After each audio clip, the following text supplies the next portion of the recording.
Salam alaikum. And that's a greeting that we hear and don't get to use very often.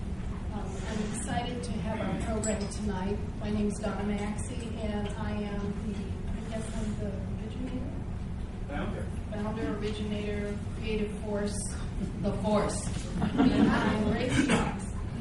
Race Talks started initially out of a speech that was given here last February that talked about urban removal, and people had a resounding effect that had an effect on people. And so I spoke with Tim and said, what are we going to do to take that energy and keep it going? And he said, well, I hadn't really thought about it. I said, well, we need to. So here we are, a year later, and we're doing Race Talks. And the purpose of Race Talks is to get people talking so that they can get to know who their neighbors are and what the demographics of the United States are going to be. By the year 2040, there will no longer be a white majority in the United States. It will be a majority of people of color. And what we need to know is that hallelujah, Glenn Beck is off the TV. And there's a few others I'm working on. But those people are hate mongers, and they have done a lot to hurt racial relations. So this Race Talks idea is to help stop that kind of hate and that kind of fear from occurring. And the idea is for you to get to know different ethnic groups, and you'll be amazed to know some of the things. I did a little research. I started to bring my Quran, but I couldn't find it. So one of the things is that you notice that we read in the Quran in Arabic countries, you start what we consider the back of the book and work toward what we consider the front. And I say that for a reason, because it'll come up in a second. Some things that you probably haven't thought about. So I did some research. They have an Arabic almanac. That's kind of like the African American almanac. We have to put out our own books so we know who we are, and you can all know who we are. And so I just went through and looked at some names that I recognized that I didn't realize that these people were Arabic. I assumed, being here in the United States, these folks were Jewish. And because they were kind of Middle Eastern and looked a little Ashkenazi, but I didn't think about it. But they're not Jewish. So how about this? Anthony Toby Moffett from 1975. We had 5 legislators, national legislators. Toby Moffett from Connecticut, Abraham Kazin from Texas, James Abnor of South Dakota, and Senator James of Brunswick. I slotted that one. And our own Oregon's Governor, Vic Atiyeh, all Arab Americans. We have Danny Thomas, who had his own television show and started St. Jude's Children's Research Hospital. My favorite poet, Khalil Gibran, that I hadn't thought about. I loved his poetry, and I just found out that we had the same birthday, so no wonder I liked him. Casey Kasem, America's Top 40 Hits. How many of you have heard that one before? Okay. Helen Thomas, the little old lady who sits in the presidential news conferences and just grills them a new one, and always, she's not in there anymore, they got rid of her. I think Bush got rid of her at the very end. But Helen was on top of it. Helen is Arab American. Ralph Nader, I didn't realize that. Dr. Donna Shalala, who used to be the U.S. Secretary of Health and Human Services. The Mayhoff family that owns the Sacramento Kings. Doug Flutie, who was a Heisman Award winner and an NFL player. We've had a couple of chemistry winners of Nobel Peace Prize winners. Joseph Abud, who is a fashion designer. And here in Portland, Dan Hanna, that owns Hanna's Car Wash. So these are people who are Arabic that we don't, I need to speak loud. Into the mic more, perhaps. Okay, is that better? These are people that we just take for granted, but they are from the Arab American community and have made a tremendous contribution. And the Arab community has made an even greater contribution than you will know. And I'll share some of that later as we speak.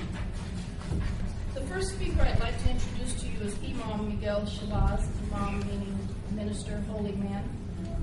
Imam Shabazz is director of the Oregon Islamic Chaplain Organization. and served as resident imam of the Muslim Community Center of Portland for over 23 years. In 2006, he traveled to Sierra Leone with the Midwifery Training and Education Mission to help mobilize local support for a school for Gailey Village children. He currently works to raise funds for children in that village. That's because his wife is a midwife, is into midwifery and teaches classes and has received national acclaim as a midwife. I introduce to you Imam Del Shabazz.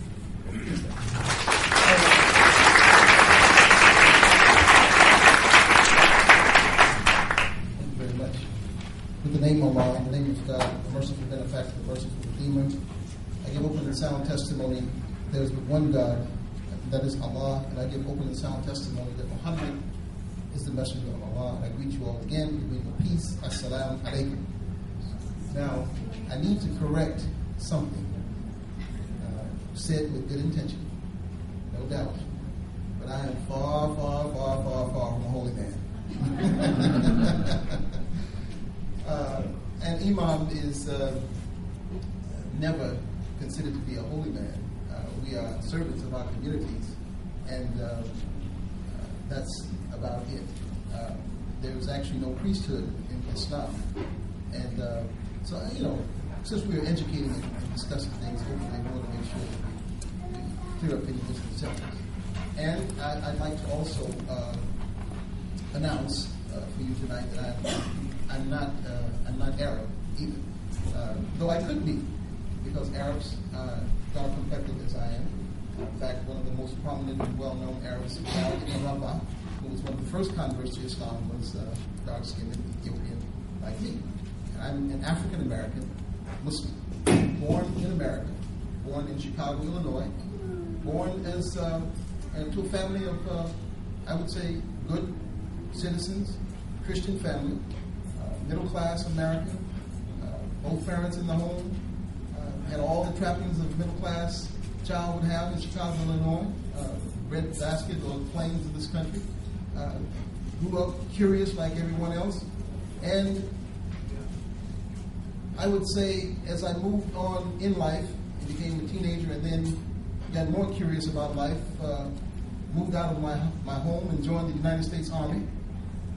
And my experiences in life began to change, and my perceptions of America and the treatment of the African American in America began to quicken just a little bit, I would say.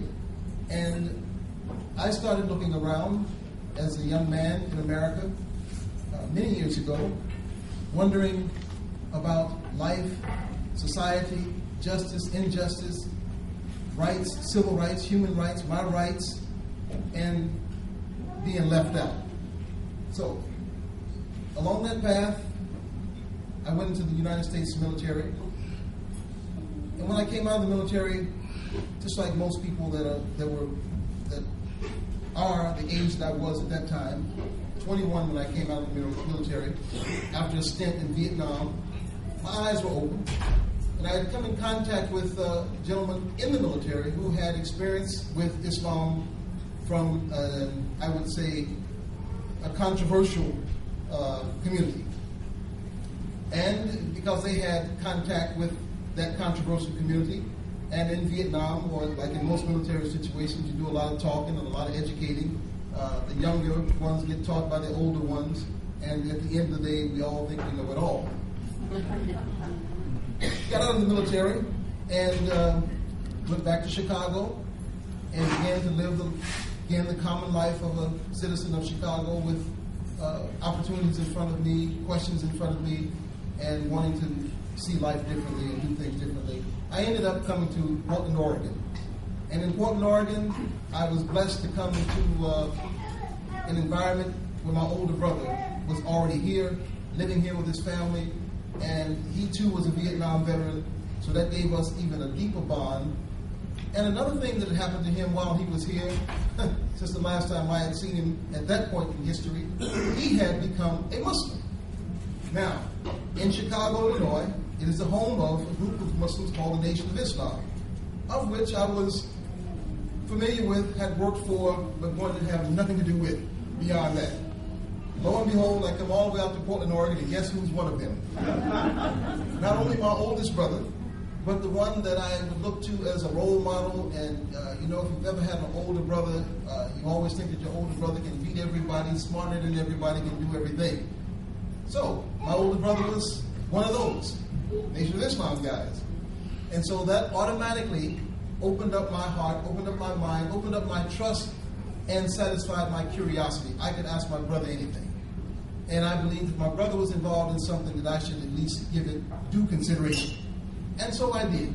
I gave it due consideration, and after one visit to the local temple at that time, and listening to a very fiery young man by the name of Thomas Williams at that time, I decided, or God decided for me, that the searching that I was doing had come to an end and a beginning at the same time. And in that, I was satisfied that with one exposure to what was being taught at that time, that this life that I was seeing, that I was observing, even though it was a very introductory visit, I was thinking that this is what I want. And what drew me to the community was the structure of the community itself, the service that the community promoted of servicing the rest of the community and standing up for the rest of the community. But more than that, it preached of a God that offered an equality, even though the teachings of that community at that time would be considered unorthodox and un-Islamic. Because in its teaching then, as it is to some degree now, it identified a human being as the creator. Not knowing that then, all I had to do was just immerse myself into the community as it was, but my heart from the beginning was not so much looking for a community, but looking for God in a community. And that I found. After a few years in the Nation of Islam and in the direction of the late Honorable Elijah Muhammad, and I want to say, even though there were things in that community and in the teachings of that community that were considered unorthodox, that is an experience that I would not give up for anything. That is an experience that I would not trade, and I feel very fortunate to have been born out of the womb of that community into an Orthodox Muslim community. Okay, so after a few years of living in that community, I'm your neighbor, by the way. I'm your former plumbing inspector. I'm your former city official. I'm your former businessman and present businessman. I'm your neighbor. I live in the neighborhood. I live in the community. I'm from the dirt that you walk on every day, and I'm a part of you just like you're a part of me. So I just want to clear that up to let you know that I'm not foreign. I'm very much local. Okay? So, having gone through that experience, what was I looking for? Was I looking for people? Yes, I wanted the camaraderie. But what attracted me most was the Creator. And after many, I'd say about 3 or 4 years in the Nation of Islam, the then leader of the Nation of Islam, Elijah Muhammad, expired. His time was up. His lease on life expired. God called him to what God calls us to. He left. Then what happened? His son, a man by the name of Muhammad. This is very important because I believe we're in a time, as Donna pointed out, that we are trying to get to know each other. We're trying to get to know each other. To know someone, you need to know not only what you see in front of them or in front of you, you need to know something about where they came from and where you both can go. Okay? So I'm telling you a little bit about the history of not just myself, and I'm not speaking for myself or only about myself. I'm talking about many people in this neighborhood, many that you may know, some by many names, that have lived in this community, that served this community for many, many years, and many of them have gone on now. But they were the bedrock of this community. They were the people that were standing on the corner. They were the ones that would help the old people. They were the ones that would stand up against gang violence. They were the ones that stood for dignity in our community, even though we used to bug the heck out of people and they wanted us to get out of their face with those newspapers. They knew that we had the interest of the community at heart. So, coming into this community, coming into Islam under the direction of the son of Elijah Muhammad, Muhammad, that is a historical reality. And Oregon was not left out of that reality. So, coming into this community, coming into Islam under the direction of the son of Elijah Muhammad, Muhammad, that is a historical reality. And Oregon was not left out of that reality. There was a very vibrant Muslim community in Oregon long before many of the present people that are here came here. The very vibrant and intact Muslim community, and that community did not dissipate and go away. That community evolved and metamorphosized into an Orthodox Muslim community in many respects and have spread out throughout the community here in Oregon and has been the foundation, actually, for most of and much of the growth of Islam in the Oregon area. A community that you may know little about and wouldn't recognize necessarily if you see them, because we are them, and we have now somewhat amalgamated into a bigger picture, a larger picture, into a broader community. My journey as an individual represents the journey of many of your fellow Oregonians who accepted Islam under certain conditions. Not all, some accepted it straight, but many accepted it under certain patterns and conditions. And you know, God has a way that does not change. And God does not create something and then figure out what he's going to do with it. He's already figured out what he's going to do with it before he creates it. So we just kind of walk through the plan, you know. We walk through the plan, and here we are. And that community is, that I come from, that I'm a part of, that have made many, many contributions to the Oregon community, as well as to the national and global community, is a vibrant community, and we are part of Oregon. And I say that because right now there's a need to differentiate between who's coming in and who's coming up. What's foreign, what's local, and what is the intent? The community that I became a member of and became a leader of, as a matter of fact, the Muslim community here in Portland, Oregon, is a community that was led from a distant place, from the thinking, from the intelligentsia of a man by the name of Wadathi Muhammad. Go online and look up Wadathi Muhammad, if you will, when we're done tonight. Just go and do your research and look at that history. Something has happened in America and is happening in America that you almost missed. But because you're here tonight, you have an opportunity to look at a part of American history that is a marvelous part of American history. Well, you've seen from this community that was once a separatist community, and it was. We'll have to have a whole program on this one day. It was a separatist community. It was a community that was a reaction to the racism and to the hatred that was spewed against African Americans. It is a community that was brought up under Malcolm X and and during the time of the Civil Rights Movement. It is a community that is deeply rooted in that whole history. That's the community that I come from. That's the community that I come from. That community evolved to become one of the first communities, Muslim communities in America, that dared to stand up and honor, uphold the American flag. That was under the leadership and vision of the man that took the role of leadership from his father, who all called a separatist. And many have later on decided that he had it figured out. And one thing about it, and I know we talked about Arab, and please, Don, watch my time for me, please. We're talking about the Arab community, which is a vibrant community in Oregon, is a vibrant part of the Muslim community, but the Arab community is not the majority of the Muslim community worldwide. It is not. It is not. So it's a mistake, one, to classify all Muslims as Arabs or all Arabs as Muslims. It's a mistake to do that. Islam is a broad religion, and it encompasses every race and nationality on the planet Earth. 1.5 billion Muslims, 1 in every 5 people on the planet Earth right now today are Muslims. But back to Oregon, here we are. The community that I hail from, we represent the possibility for change, for development, for interaction, for peace and collaboration. I believe that. Because if you look at our history and what we are a product of, we see today in the world scene, where the Muslim community seems to be targeted as being the single and solo problems of the world. And that's not the truth, it's just the way the media spins it. But there seems to be, this is a reality, there is a curiosity and a fear that's pervasive in our country about Muslims. But some of the best people that you will meet are Muslims that are your neighbors, your city councilmen, your mayors, governors. I mean, literally all across the country. We have Muslims that are filling every kind of role.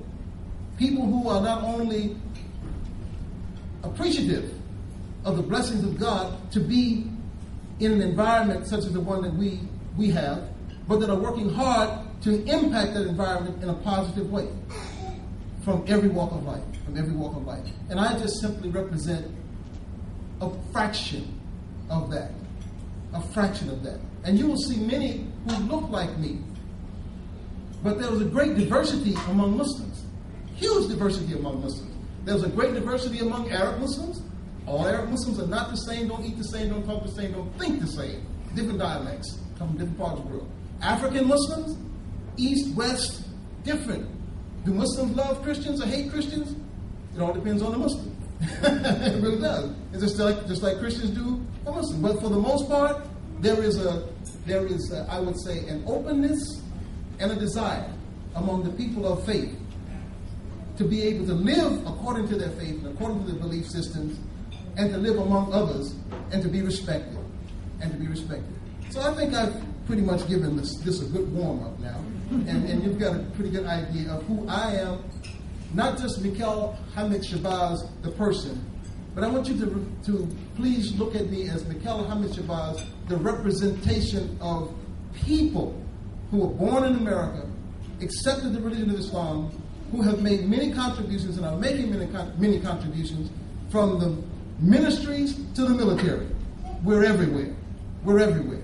Literally everywhere. I used to be the assistant to the director of the Bureau of Development Services. That's not in my bio. I told Donna, she said, I got your bio off the internet. I said, I've got many out there.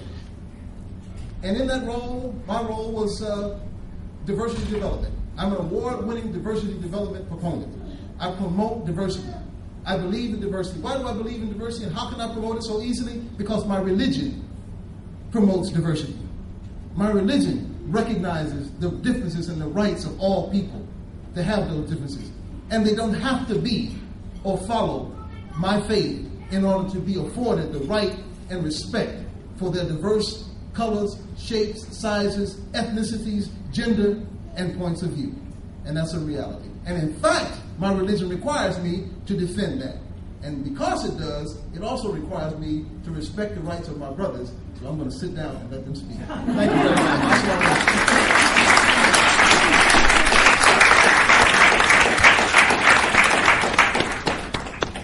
Thank you. I was enjoying that, and I forgot to keep time. So I'm glad you kept track of yourself. Just wanted to share with you a few other things that you might not know about that are Arabic in nature.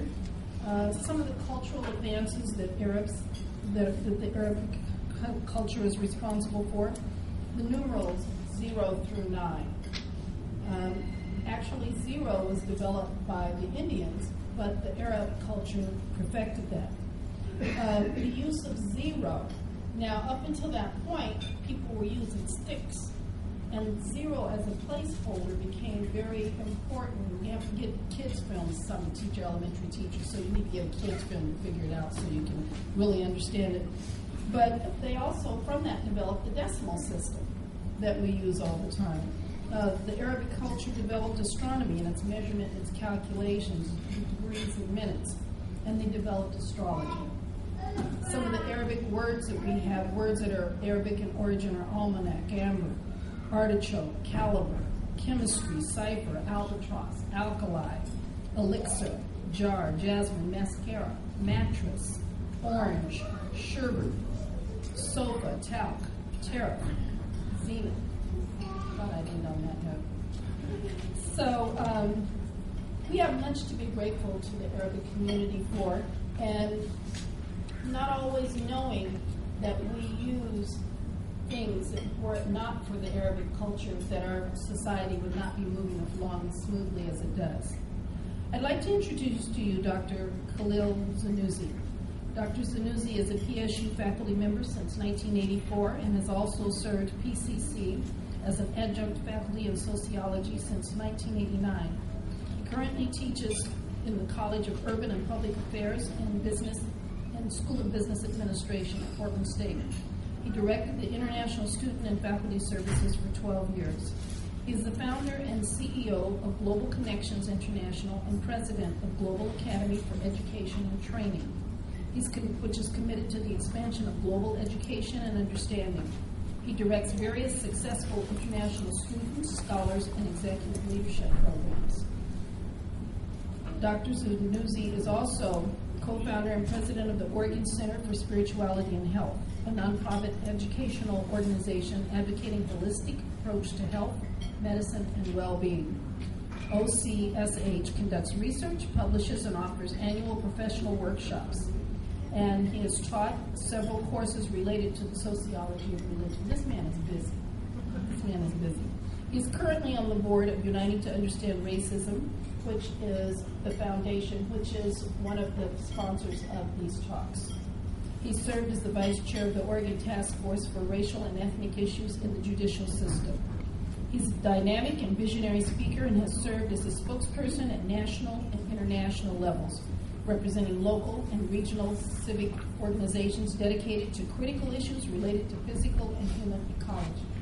Now, I'm reading all this stuff, but I want you to know I left out about half of what was here for this event. He's also an active advocate for the environment. I love this one.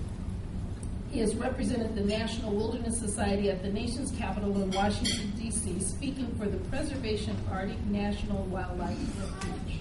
Now, I thought, now that's pretty good. You usually think of Arabs and the desert. This man saved the Arctic. I love it. Most recently, he was honored on the Portland State campus by IAPSO as Citizen of the Year in recognition of his service to the multicultural community and the environment. He received the National Who's Who among America's teachers in 1998, 2004, 2005, 2009, and 2010. I present to you Dr. Khalil Zanuzzi.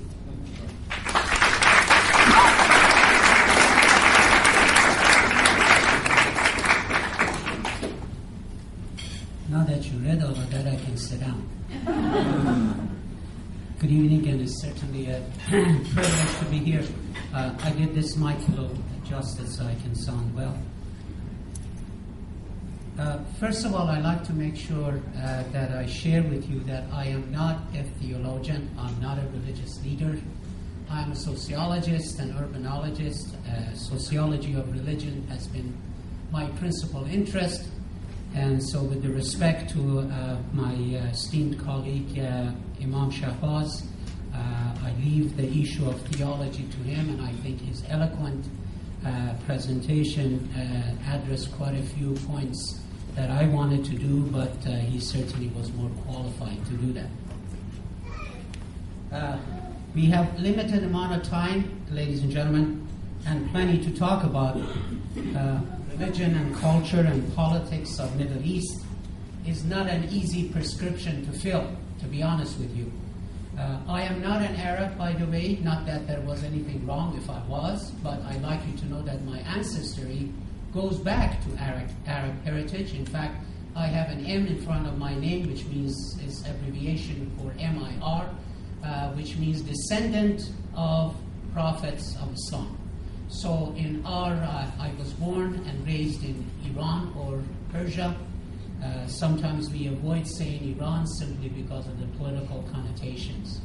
Similar to the fact that many Muslims might have a tendency that, unfortunately, and they shouldn't, change their names or their children pronouncing their name in such a way that it doesn't sound Muslim because they do not wish to be subject to prejudice and discrimination. Middle East represents a very rich mosaic of cultures, traditions, and religious orientations, and ancient tapestry of people and nations. Middle East represents a very rich mosaic of cultures, traditions, and religious orientations, and ancient tapestry of people and nations. It is the birthplace of states, cities, and many world great religions. In fact, ladies and gentlemen, world's first statehood is traced back to 3200 BC, leading to finally creation of the current Iranian or the Persian Empire, which was the birthplace of sophisticated models for statehood and foundation for further states. In 3100 BC, which represented the unification of Upper and Lower Egypt into one country and a state, is the second statehood that is traced back. And all this time we have a lot of misunderstood and unfortunately uninformed that has given birth in terms of Middle East and what the gifts of Middle East has been, and those can be enumerated or counted by great poets, philosophers, scientists, physicians, architects, artists, craftsmen, and many others whose gifts to the world and humanity have been and are priceless. Much of these facts, and some directly and some indirectly, have been undermined and diluted by Indo-European focus and ideology and influences, which still prevails in our educational system, particularly social sciences and all other fields that at times does not present the true picture and the reality of the underpinning factors. In fact, has been suggested that we have had the focus and the influence of Indo-European ideology for too long in our educational system, and some African American scholars have gone as far as suggesting that we really should switch over to African American ideology rather than Indo-European ideology. Religion in Middle East is the birthplace of three great Abrahamic religions, ladies and gentlemen. Judaism and Christianity and Islam trace their background to Prophet Ibrahim. In fact, Khalil is one of the names that is given to Prophet Ibrahim. Ibrahim Khalilullah means Ibrahim, friend of God. And there are many Middle Easterns who adhere to other faiths other than the three monolithic faiths that was just mentioned. We should especially note that not all Middle Easterns are Muslims, not all Muslims are Arabs, and not all Arabs are Muslims. Despite its importance, variations within Islam, it is also the most homogeneous and consciously multicultural faith, and is the biggest multicultural faith among the other three multicultural faiths of Buddhism, Christianity, and of course Islam. It is called by some as the youngest of the three world religions. For years, for almost 14 years, Rabbi Stanford and myself designed and taught a series of classes at Portland State called Religion for the New Millennium. And every time and every term, we more consciously realize that foundation of all religions, particularly the three monotheistic religions, are very much similar, in fact. And the goals and objectives are aspiring for the same objectives. Cutting across many cultures, non-Muslims often envision Islam as the fate of romantic and, more recently, the extremely wealthy Arab sheikhs, and of course now a stereotype as radical extremists. But we need to realize that many of the Muslims, in fact, do not live in Middle East. The majority of the Muslim, or the number of Muslims, are in sub-Saharan Indonesia. Islam, with over 1 billion believers, means peace. It means submission, total submission to the will of God. Islam has got 5 important pillars, and those pillars are: believe in the unity of God, uncompromising believe in unity of God. Number 2, prayer 5 times a day to practice your faith. And number 3, fasting 1 month of the year, not of course fasting the entire month, but during that month of fasting month, fasting from sun up to sundown, and things that are important in terms of maintaining that fast in order would be things that are wrong, not avoiding things that are wrong and forbidden, and those things that are advised to do. For example, lying, having bad thoughts, speaking bad about somebody, having bad desire for someone else, having ill will for somebody else would actually abolish your fasting, and would your time or your effort is wasted. Almsgiving, giving to other people, and at the same time pilgrimage. Once in your lifetime, travel to Mecca, where all other Muslims from across the world, regardless of color, race, creed, and gender, they all get together. All wear kind of uniforms that has nothing to do with wealth and does not represent the lavish life of anybody else, and it only does in a simplicity, representing people of all kinds of people being together. In Islam, relationship to God is direct, does not require an intermediary. You do not need to go necessarily to mosque to worship. No membership is required. You do not need to sign up to be a member. And in fact, the idea of Islam is looking within self and finding the truth. No membership is required. You do not need to sign up to be a member. And in fact, the idea of Islam is looking within self and finding the truth of God within yourself.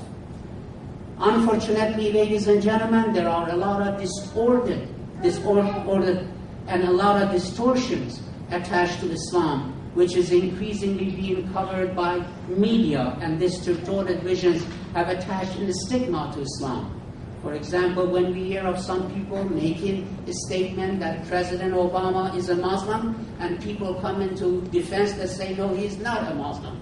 Well, there is nothing wrong whether he is a Muslim or is not Muslim. He's not a Muslim, but nevertheless, why treating Islam or somebody being Muslim in such a stigmatic fashion of saying that there is some kind of a disease that President Obama is Muslim, using it as a negative point.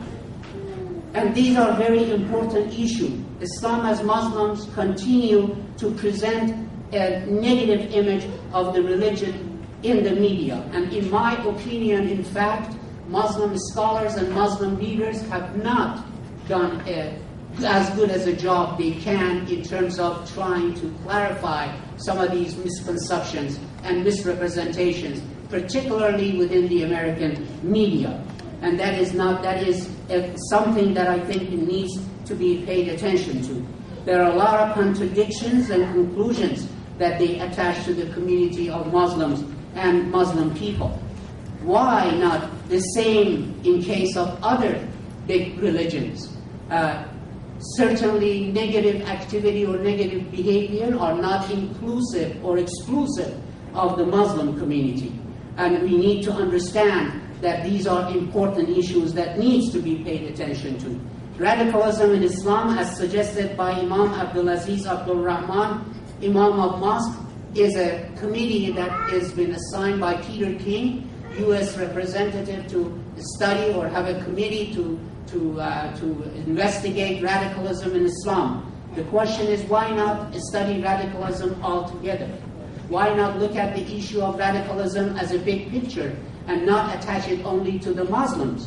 When we think about Fort Hood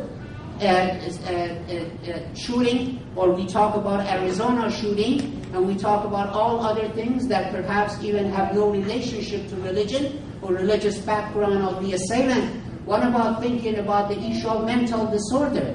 What about having a public hearing about gun control in our society? What about having public hearing on issues that cause terror and terrorism that has nothing to do with religion, Muslim people in specific? In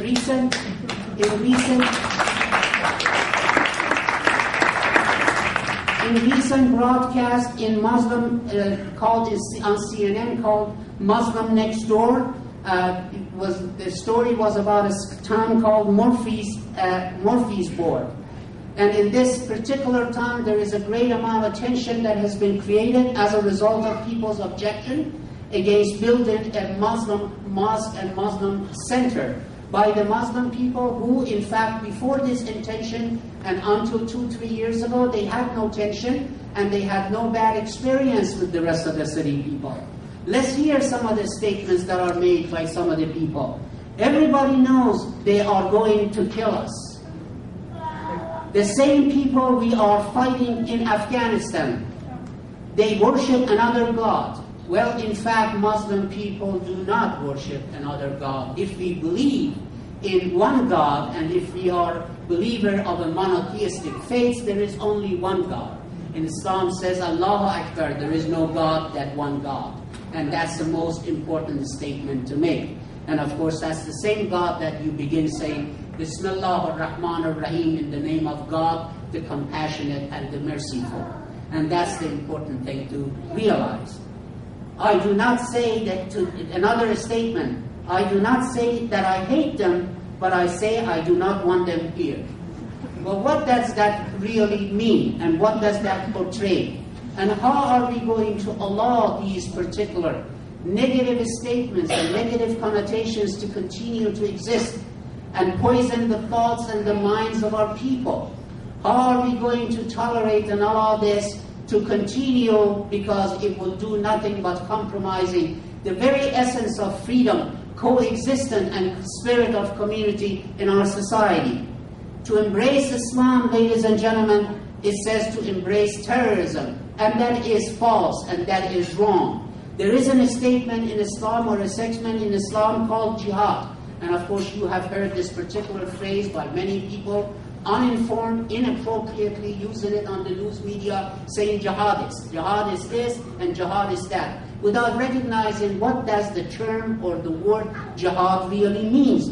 Jihad means, ladies and gentlemen, exertion of efforts. It means striving for something good and excellent. It means self-improvement. It means striving for justice. It means a struggle for justice. And of course, it means a struggle against tyranny and force.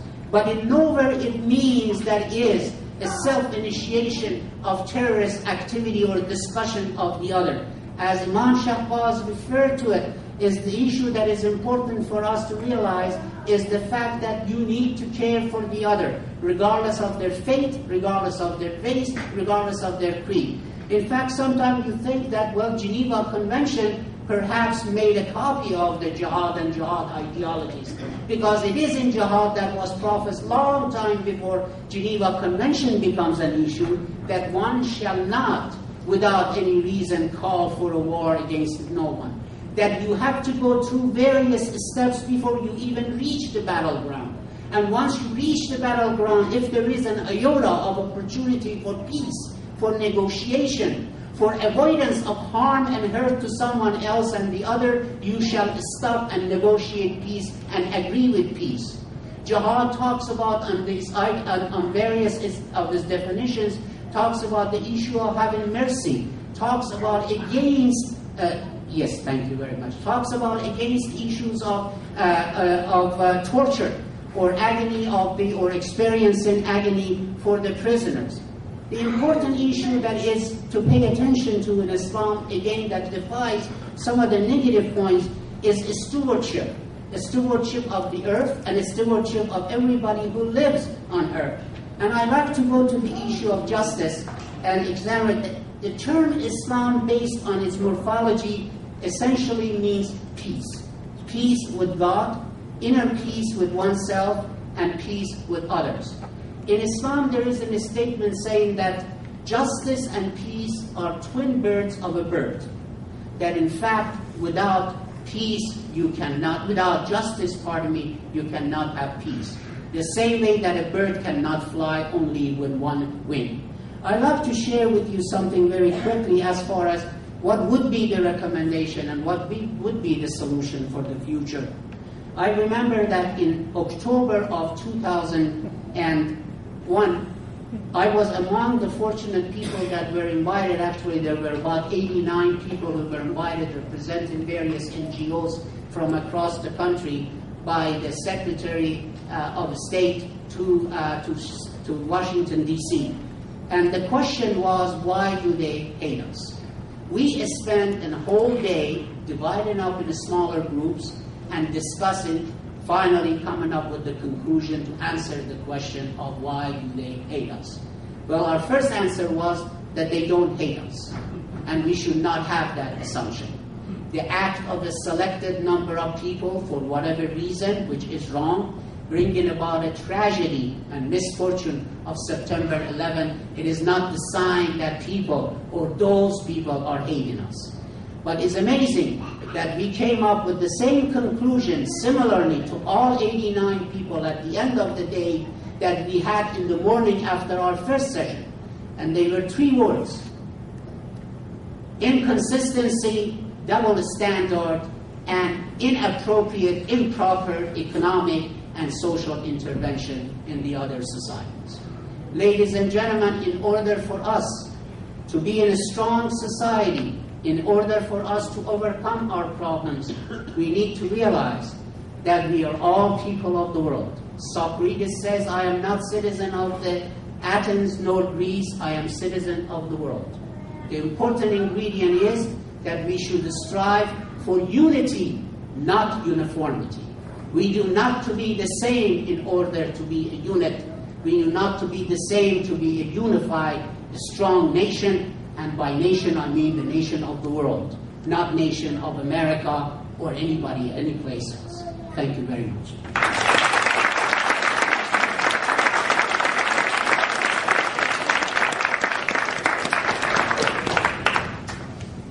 I don't know what they say in mosque, but in black church we say amen.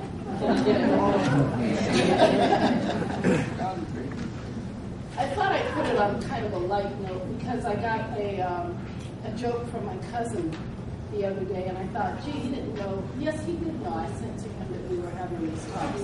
And he lives in Denver. Can't hear you. Can't hear you. Can you hear me now? Yeah, that's better. I'm going to do a Verizon commercial. Can you hear me now? Yeah. Okay. I'm going to hold this. How's that? Anyway, the joke said, and I thought about it because a friend of mine, I wear my kofi a lot, and I wear African print, and the question was, why was I getting searched at the airport every time I went there? And he said, well, maybe you should stop dressing like that. And I said, why? White people know that I know I'm black.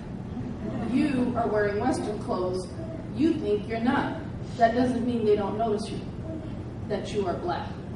And that's one of the things that's a reality. Whatever you are, you should be able to be what you are and be proud of it without having to pretend that you're not that. So I'm going to continue to wear my stuff. Along those lines, my cousin sent a joke, and he said, it's called a health care tip. He said, if you're in need of health care, just go to the airport. You can get a free x-ray and a free wrist exam. And all you have to do is mention, see, I just went blank. See, I'm not good at telling the touchline of the joke. What's the name of the group that everybody's scared of? Al-Qaeda. Just mention Al-Qaeda and you'll get a colonoscopy, too. So, with that in mind, I will go to my real plan next transition. I had mentioned that Khalil Gibran was one of my favorite poets, and one of the poems that really stuck with me was, I'm just going to read a couple of lines from it. It says, a woman held a babe against her bosom and said, speak to us of children. And he said, meaning the prophet, your children are not your children. They are the sons and daughters of life's longing for itself. They come through you, but not from you. I've always thought that was wonderful. And so, as a consequence, I had a little independent person who definitely was not me.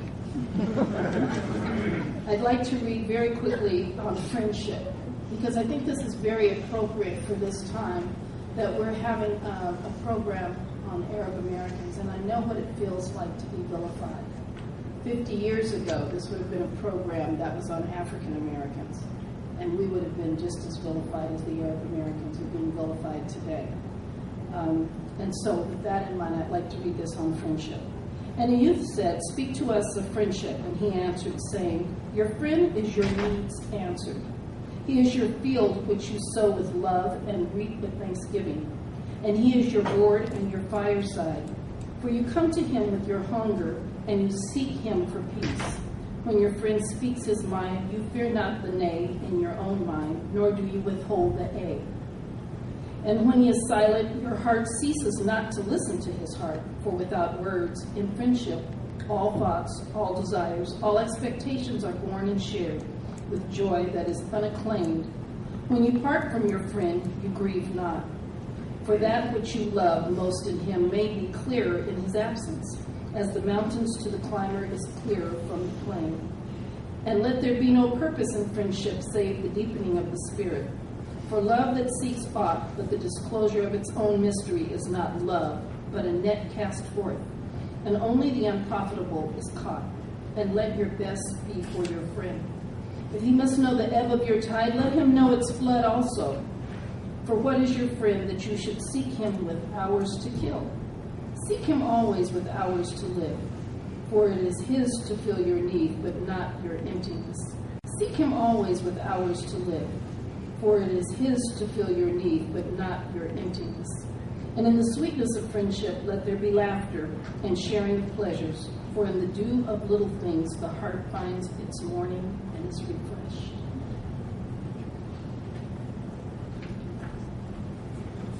Our next speaker is Wajdi Saeed.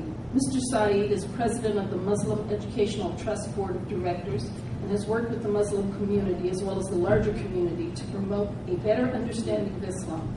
He is co-founder of the Interfaith Council of Greater Portland, as well as co-founder of the Arab-Jewish-Muslim Dialogue, the Institute for Christian Muslim Understanding, the Islamic Social Services of Oregon State, and the Arab and Muslim Police Advisory Board. This is also a very busy man. All three of these gentlemen are extremely busy. I was really thrilled that you're all here. Took the time out to come see us today.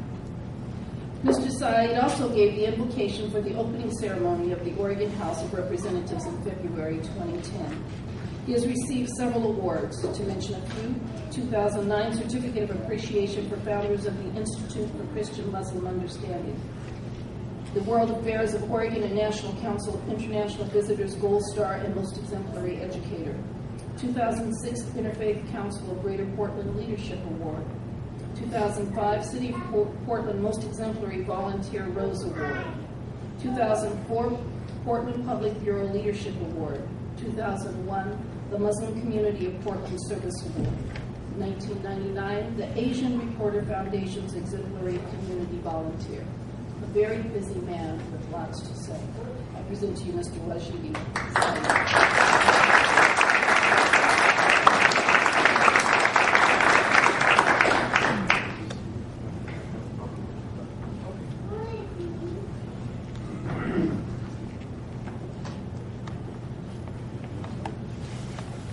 Assalamu alaikum, everybody. Peace be upon you. It's really an honor for me to be among very distinguished teachers of mine. I came into the city in 1988 and I was hosted by Dr. Khalid Zanouzi. He was the director of the International Students at Portland State. And then within a week I met my dear Imam here, Mikhail Shabazz of the Muslim Community Center. So I'm very humble and honored to be in such great panel discussion. I would like to thank you, Donna and Tim, for putting such a great program. I am a citizen of this world. I'm a direct descendant of Adam and Eve through a greatest queen that ruled the world, that is the Queen of Sheba, my great queen, my great-grandmother. I was born in Yemen, and I came here to study. I was a pre-med major, mainly chemistry, and my work within the community shifted me from the chemical chemistry into the human chemistry. I'm honored to be a citizen of this great country. I'm honored to be a great citizen of this great world. My topic today is, even though to identify who are Arabs and who are Muslims, but my topic is based in this Quranic injection that I'll recite in Arabic, and then I will do my best to translate it. God the Almighty, and I'm quoting the Quran here, says, أعوذ بالله من الشيطان الرجيم بسم الله الرحمن الرحيم يا أيها الناس إنا خلقناكم من ذكر وأنثى وجعلناكم شعوبا وقبائل لتعارفوا إن أكرمكم عند الله يتقاكم. Surely, O mankind, we have created you from male and female and made you into nations and tribes to get to know each other. So there is no superiority of an Arab versus non-Arab, Muslim versus non-Muslim. God knows who is the best. And the best that God defined is the best that have the love and the fear of God. The fear that of compassion, the fear of merciful, the fear of coming closer to the beloved, God the Almighty. Having said that,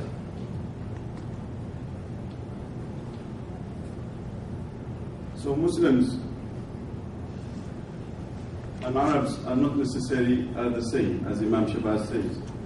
Most Arabs are not necessarily Muslims, and not all Muslims are Arabs. Arabs make up about 15% to 20% of the total Muslim population of the world. Arabs are an ethnic group. Muslim is a religious group. The Muslim community is very diverse, and it's not monolithic. It extended itself from all the way from Australia and to North America. Muslims adhere to the Islamic teachings. Arabs are more of an ethnic that speak a language that happen to live in a certain region of this world. The two objectives. Do you mind if I take the mic? Yes, please. The two objectives for considering Arab and Muslim Americans together is first to clarify the distinction between the two groups, incorrectly referred to as same population. The second, to overcome the prism of Orientalism that Professor Edward Said has defined in his book, Orientalism, through which many Americans view the Arab and Muslim world.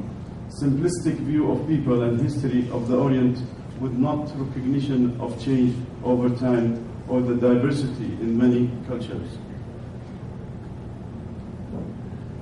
Arabs, as I said, are an ethnic group.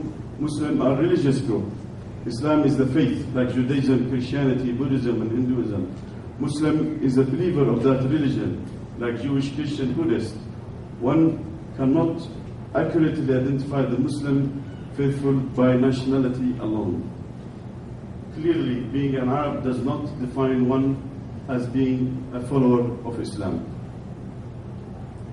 Arab Americans refers to immigrants and their descendants from the countries that now comprise what's called the Arab world.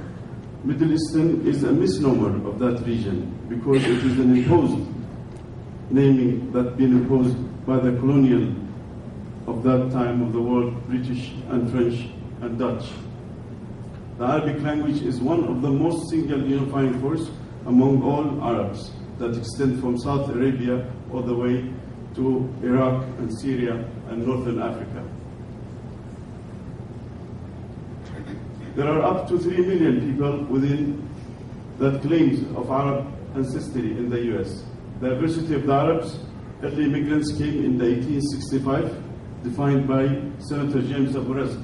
Most came from Greater Syria, what's called now Syria, Lebanon, Palestine, and Jordan, and also from Yemen. Variation of religious traditions, Christian, Jewish, and different diversity within the Christian community, Catholic, Eastern Orthodox, Protestant. Majority of Arabs settled in New York, Los Angeles, San Francisco, Detroit, Washington, D.C., Houston, Chicago, Dallas, and Jacksonville.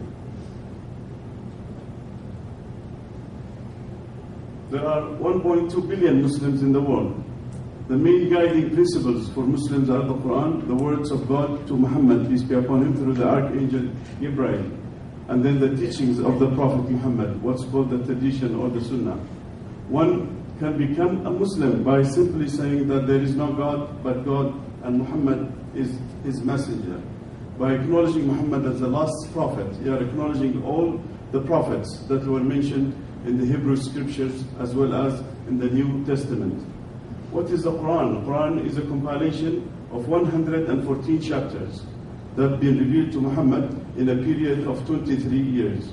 The tradition of the Prophet is basically what Muhammad, peace be upon him, has said or did or remained silent. Muslim Americans demographics. There are about 6 to 8 million Muslims, where mostly African American makes about 24%, Arab-speaking Muslim make about 26%, and South Asian, modern day Pakistan, India, Bangladesh, Kashmir, and Sri Lanka. And then the Persian-speaking world, modern day Iran, Afghanistan, and Tajikistan. And the Turkish world, modern day Turkey and Central Asia.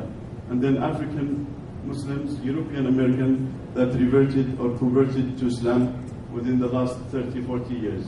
And Hispanics as well, make about 24%. Muslim Americans are well educated. In a poll that done by Cornell University and Zogby International, they say that 42%, or 32 if you read Zogby's International, that have master's degree or PhD. 42% out of the 6 to 8 million Muslims in North America. bachelors are 30 or 30 to 35%, and those that have bachelor's degree are 9.5 to 19%. This shows that most of these great individuals are very productive, are great added value to the society that we live in. Muslim Americans' top occupations. As you see, most of them are engineers and physicians. Muslim Americans are recognized in journalism and media. And that's where most of the communities nowadays are investing to see more young Americans, second generation, third generation, to go to law, media, and journalism. There are about 2,000 mosques that are registered in North America by the North American Islamic Trust, where 12 of them are here in the state of Oregon, about 10 of them mosques and 2 serving organizations, like the Imam Shabazz Oregon Islamic Chaplains and the Muslim Educational Trust. Muslim American media, there are a lot of magazines and newspapers that are produced, but these are the most read or watched media outlets in North America. British TV, Aziza magazine for ladies, and the Islamic Horizon, and the Muslim Journal as well. Racial profiling. As Donna said, each one of us have faced these challenges, from slavery all the way to the Japanese American, all the way to women, all the way to the Jewish American community, and now it's the Arabs and the Muslims. And God knows who's next. And I hope we'll be the last in the list.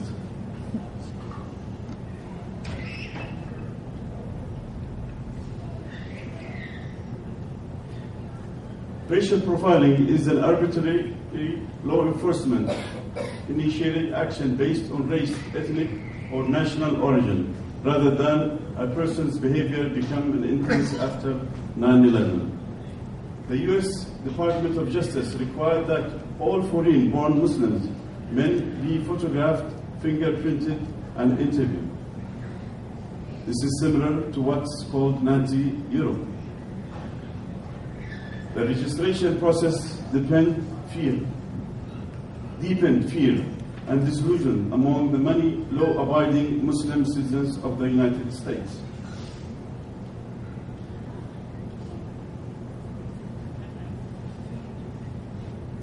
Sometimes you wonder why this is happening, why this racial profile is happening. But when you read books that have been written by Jacques Shaheen, how many people know Jacques Shaheen? A great Arab American professor of mass communication. He wrote a book called The Real Bad Arabs, R-E-E-L. And he mentioned that this stereotype have been happening in the last 40, 60 years. The last 40, 60 years, that people have been dehumanized, especially Arabs and Muslims in the last 30 or 40 years with the conflict that is happening in the Middle East. In 2008, a great organization called Fairness and Accuracy in Reporting have published what's called Islamophobia, or who spread fear of Islam or anti-Islam in America. It's free, you can download it, and feel free to get the link.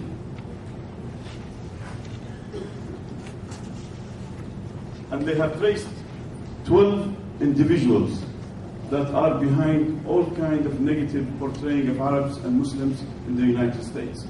These individuals, to name a few of them, is somebody like Pat Robertson, somebody like David Hurwitz, Robert Spencer, Daniel Pipes, Mark Stein, Steve Emerson, Michael Malcolm. And feel free, please, to read this important report.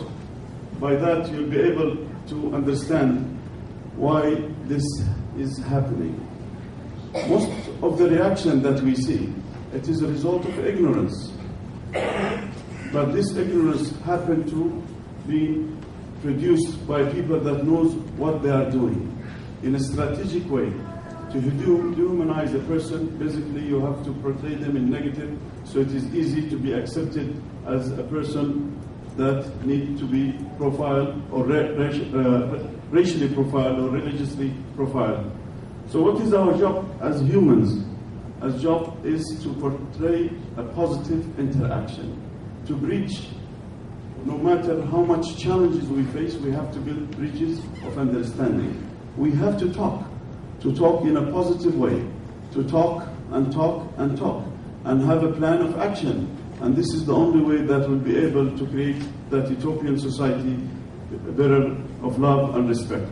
This is what we have been doing in the last 17 years, and this is why my life has changed from pre-med into human chemistry. Finally, please copy this report, pass it to your friends, and read it. They have done a wonderful job. They are a non-Muslim and non-Arab organization that have created great authors. One of them is a Jewish American, and the other one is an atheist man. But they have done a well job by producing such a report that each one of us, and especially our elected officials, that need to read. When we read it, we won't have any Peter King's hearings.